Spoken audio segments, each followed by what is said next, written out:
you're up against some state mandates that you're going to have to do some heavy lifting against. So how can you fix this, both in the short term and in the long term?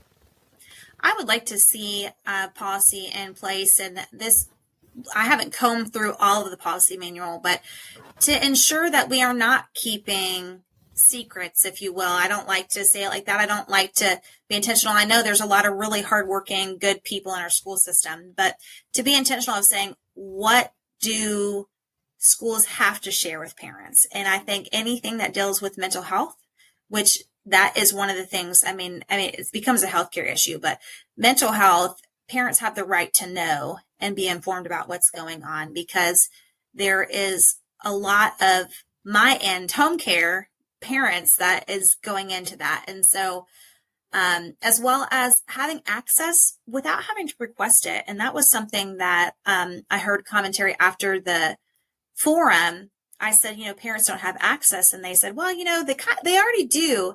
Well, we have access if we request it. And I think that we need to go ahead and flip that on the head and say the district needs to be very transparent with what the expectation is as far as what is being taught, so that when an issue comes up and I say, whoa, my kid said they got a pronoun surprise quiz in English class, like what's going on? I'd like to know more.